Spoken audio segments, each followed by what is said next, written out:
Well, good evening to you all again. As always, it's a pleasure and it is a privilege to join you in this evening of Bible study. We call it TNT, or Truth and Transformation, here at the New Sunlight Baptist Church in Lake Charles, Louisiana. And so, as always, again, I thank God for your presence, and I thank God for your willingness to join us and participate in this weekly Bible study. Of course, we want you to not only watch, but to like, to post, to respond, and give feedback, that we can prayerfully continue to provide this ministry in a way that honors God and that is a blessing to you and your family, and one that is a benefit to your life. And so I want you to make sure that you check us out. NewSunlightBCLA.org is our website. Twitter, Instagram, Facebook, YouTube. We are providing our access to our church on all those platforms, and we encourage you to see us there. Of course, you can give and invest and support this ministry if you go to the website as well, and we have the apparatus via PayPal that allows you to do that. And understand that I'm grateful not only to our New Sunlight friends and family, but to all of you who join us virtually beyond the walls of our church, beyond the confines of our membership. You've invested financially and tangibly, as well as you've given us feedback. And so to my New Sunlight family and to all of you who are participating in this ministry, we thank God for your presence, and we thank God for your faithfulness. Know that God will honor your faithfulness even in the midst of this pandemic and in the midst of so many shifts that are taking place in our society. I'll say this and then we'll get right into it. We've started a series on Sundays. I encourage you to be with us 10 a.m. Central Standard Time, just as we are Central Standard Time, 6:30 p.m. on Wednesdays, 10 a.m. on Sundays for our virtual worship. We're doing a series entitled A Shift in the Atmosphere, and we're dealing with the realities that we have both the convergence of so many historical events that are happening all at the same time with COVID-19, the pandemic, as well as the fact that the world was able to watch and stand still long enough to see the horrible death of George Floyd, among other incidents of injustice and brutality and insensitivity. And this has culminated in a phenomenal way. Out of tragedy has come a tremendous uprising, a tremendous spirit of change, and the winds of change have been blowing. And I thank God, because I do believe that God has allowed certain things, tragic though they may be, to take place, so that out of these things comes an opportunity for a shift in the right direction. And so while God does not always necessarily send certain things, I certainly believe that God wants the best for us. I do believe that He'll allow certain things, He'll permit things to take place, and out of that we see His hand still moving and still working in our circumstance. And so with that said, I want to ask that you join us tonight in Jeremiah chapter 9. We're continuing our Bible study. Last week, I want to salute all of our New Sunlight Baptist Church leadership, those who taught our Vacation Bible School. We had our first virtual VBS in our church's history, and it was a phenomenal success. Our leader, Mrs. Janet Woodard, our Christian education ministry, our Sunday school teachers, our media team, men and women and children and youth who all serve and participate, made it a tremendous week. I had a great time, and we spent time in the Word, and we spent time in fellowship, and we were all blessed. And I thank God for each and every one of our New Sunlight members for all of their hard work. And I thank God that now we can come back together again in this Bible study. And so journey with me through the scriptures in the book of the prophecy recorded under the name Jeremiah chapter 9.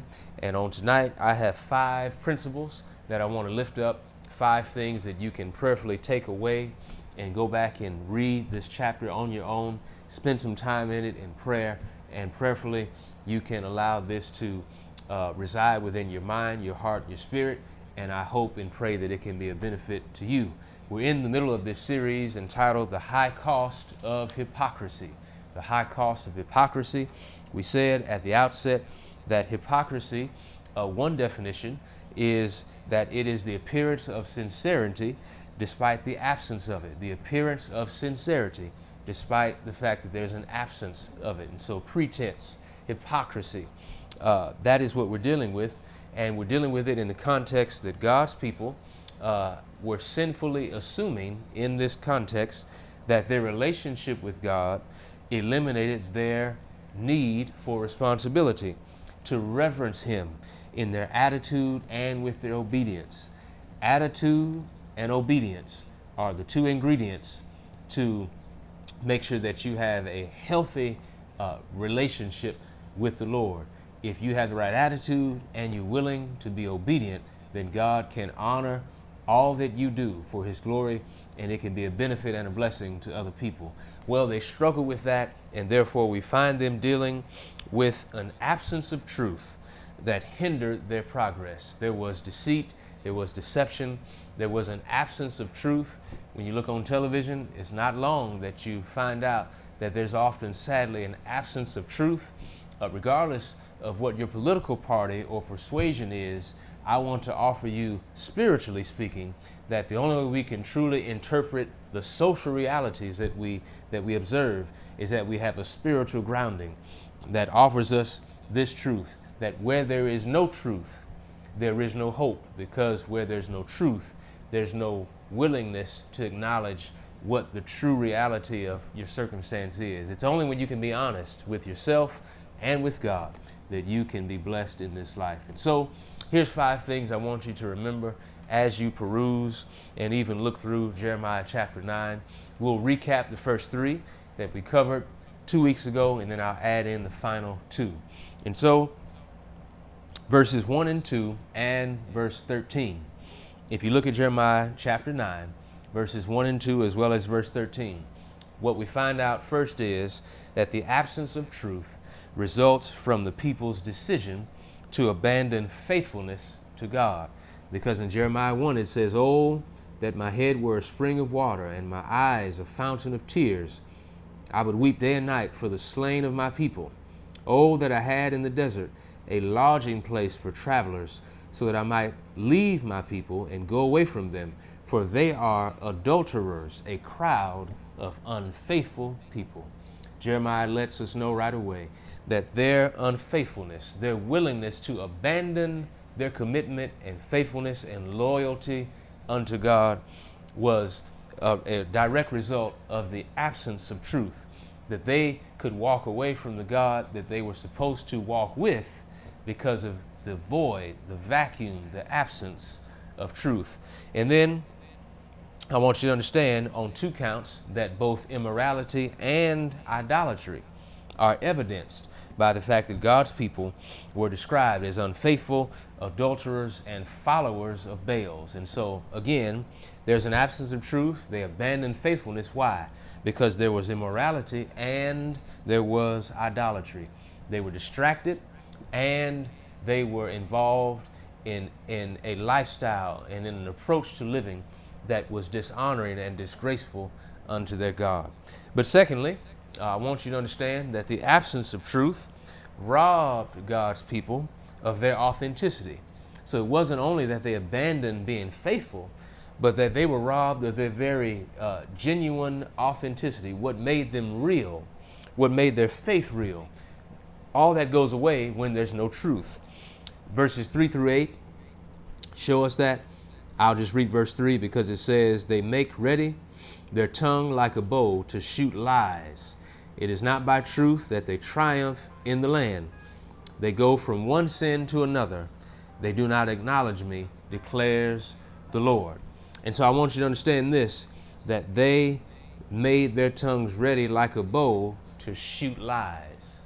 And whenever you decide that you are preparing and planning and coming up with strategies and agendas and schemes in order to deceive and in order to pretend and in order to manipulate and maneuver and get over, then what you are doing is you are robbing yourself of authenticity. And that's what the people of God were guilty of. So not only were they robbed of their own authenticity, not only did they abandon their faithfulness to God, but then in verses 7, 15, and 16, 7, 15, and 16, you find out that the absence of truth requires now an exercise of accountability. And I'll show you why. Verse 7 says, "Therefore, this is what the Lord Almighty says. See, I will refine and test them. For what else can I do because of the sin of my people? Their tongue is a deadly arrow. It speaks deceitfully." And then let me skip down to verse 15. It says, "Therefore, this is what the Lord Almighty, the God of Israel says. See, I will make this people eat bitter food and drink poison water. I will scatter them among nations that neither they nor their ancestors have known.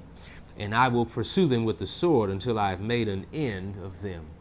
Now that's very extreme language, but we hear this sobering reality that you can reach a point with God where God decides that there is a need for an exercise of accountability, where God says through the prophet, he's going to refine and test them, that because of their sin, their tongues, their deceitfulness, that he uses this poetic but painful language. The prophet says, see, on behalf of God, he says, I will make this people eat bitter food, drink poison water.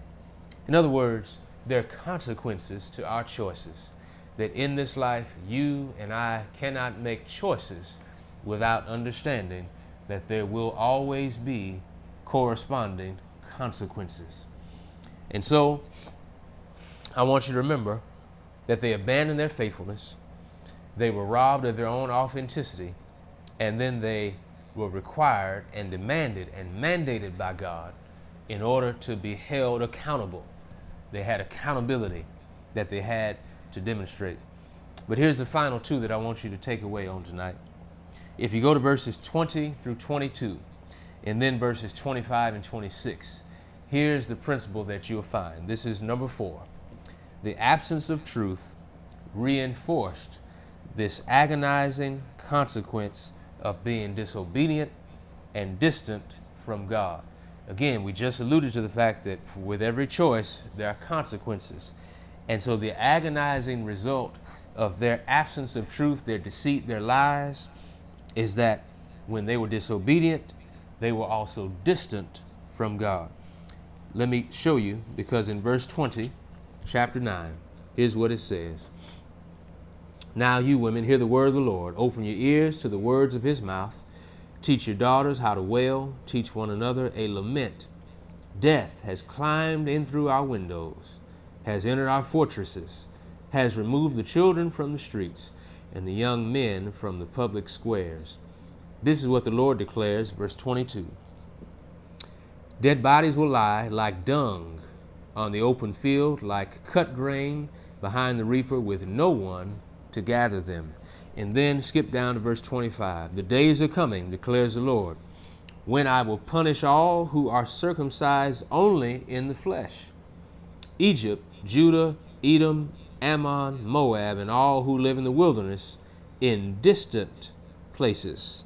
For all these nations are really uncircumcised, and even the whole house of Israel is uncircumcised in heart.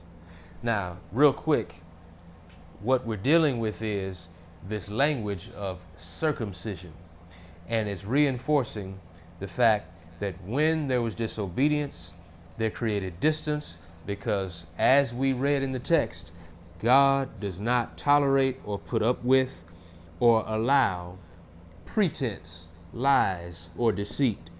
And so, though the Hebrew people were circumcised physically, the prophet says, through the prophetic voice that is given, God's voice through Jeremiah says, all these nations are actually uncircumcised, and even the whole house of Israel is uncircumcised in heart.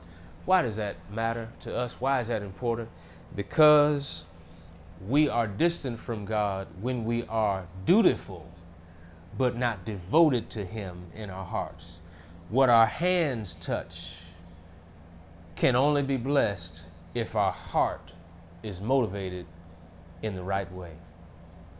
What our hands touch can only be a blessing to someone if our heart has been motivated in the right way. Because if our hands touch what our hearts are not motivated for, then our hands go from being tools and instruments of God's glory to potentially becoming weapons of dishonor and disgrace. Your mind, your heart, your spirit, all of that, when we see the word circumcision, means it has to be cut. It has to be convicted and confronted with the fact that we are imperfect vessels and that we are flawed instruments, and that only God can take our flaws, look beyond them, save us from them, and then use us in His service. But they, because there was no truth, because they were so enamored with what was no longer truth, what was not authentic, what was not genuine, then the people of God had the agonizing consequences of being not only disobedient, but suffering their distance from God. They were uncircumcised in heart. And so it lets us know you can have a life full of ceremony and tradition and culture, but if you are not willing to consecrate yourself in spirit, then it does not matter how many rules or laws you can abide by if your spirit is not in the right place. That's why law and order alone cannot make a society just. It takes the spirit in which the law is given to make sure that holistically a society remains civilized.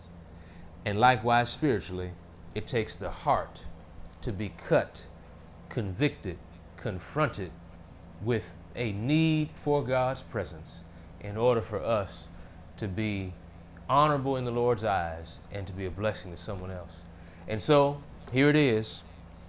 Absence of truth resulted in an abandonment of faithfulness. It resulted in the people being robbed of their authenticity. The absence of truth, thirdly, resulted and required accountability.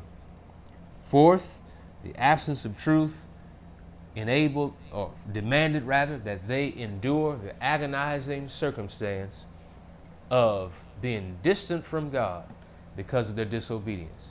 They were circumcised in flesh, but not in their hearts. But finally, take this with you on this evening. The absence of truth, it redirects the people of God to appreciate and apply the awesome attributes of His character. How do we know that? Because I want you to go back to verse 24. It says, "But let the one who boasts boast about this." Actually, let me go back and read 23 so you can hear it. This is what the Lord says: "Let not the wise boast of their wisdom, or the strong boast of their strength, or the rich boast of their riches. But let the one who boasts boast about this, that they have the understanding to know me, that I am the Lord who exercises kindness, justice, and righteousness on earth. For in these I delight, declares the Lord.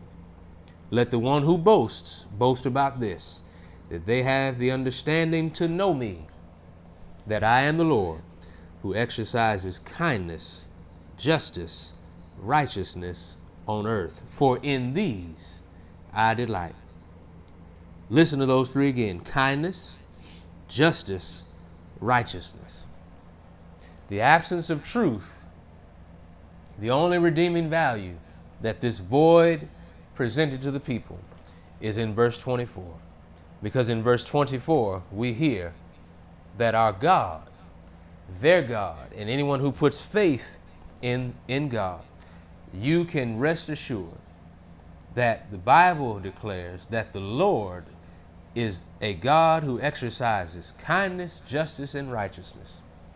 These are the attributes of His character, that who He is, the essence of who He is, and therefore what He does can never be in contradiction to His character. So that regardless of what God does and how He operates, it can never contradict His character. Now, We don't have time to go into detail with this. We can at another time. Are there circumstances where your life doesn't match up with God's character? Yes.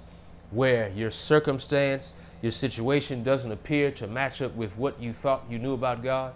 Yes, that happens.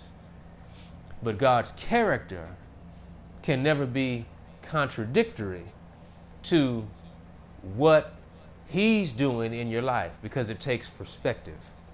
The people were guilty of sin, but they also had to be reminded that their God exercises kindness, justice, and righteousness. I'm glad that we have a just God. I'm glad we have a righteous God. But I'm also glad we have a kind God. That His loving kindness is always merged and combined with His justice and His righteousness, because His righteousness speaks to His standard of holiness, His standard by which all are held to, and that none of us can live up to apart from His kindness, His willingness to declare that by faith we are given the ability, given the privilege to access His presence. And so though He is just, He's merciful. Though He's just, He's gracious. Though He's righteous, He's kind. And therefore, God delights in the exercise of kindness, righteousness, and justice. And in today's world, in your family, in your neighborhood, in your community, in our churches, in our municipalities, in our cities, our states, our nation, justice must always be in the vicinity of kindness and righteousness. Whenever you have justice, but you don't have kindness, don't have mercy, don't have grace, then you are prone to have an abuse of power, to have corruption, and to have law and order, but no compassion, no mercy, no grace. And so the people of God were dealing with an absence of truth. They had abandoned their faithfulness to God. They were robbed of their own authenticity. Their lies required that they be held accountable. They had the agonizing circumstance and consequence of being distant from God, because they had ceremony and tradition and religion, but their relationship and fellowship had suffered. And finally, they could then be redirected if they took time to hear and appreciate and apply God's awesome characteristics, that the God who delights in righteousness and justice and kindness, He delights that you and I also exercise kindness and justice and righteousness in our own lives. And so I pray that as we bring this to a close on tonight, that this brief time together has been helpful. We're going to come back and we're going to do chapter 10 as we finalize this portion in this section about the high cost of hypocrisy, about why it's important not to build a life on lies, but to build a life on truth. And so I pray you've been blessed tonight. I pray you've been encouraged. Even though it's a sobering message, I pray that you have also been encouraged by the fact that we serve a God who is just and righteous, but He's also kind. And so visit us again, newsunlightbcla.org. That's our website. Connect with us on several platforms. You can give, you can join, you can pray, but most of all, I pray that you are blessed by the God that we serve. And so to my New Sunlight family, friends, and to all of you who have joined us on tonight, know that my prayers are with you. Wear a mask when you go into public. Wear a mask when you're in the store. Do your part to contribute to the betterment and the safety of your family, your neighborhood, your church, your community. Our prayers are with all churches who are reopening. We're taking our time to our membership, and so we're going to be in prayer that God will continue to give us wisdom, so that as servants and leaders, we lead the church and serve the church in the best possible way, that we honor God and we honor the necessary safety precautions that must be taken for the benefit of our membership. But most of all, I love all of you. I thank God for you. And finally, I look forward to seeing you on Sunday morning at 10 a.m. for virtual worship experience. And then I look forward to being back again next Wednesday, 6:30 p.m. Central Standard Time, right here at the New Sunlight Baptist Church in Lake Charles, Louisiana. It's TNT, otherwise known as Truth and Transformation. God bless you and God keep you is my prayer.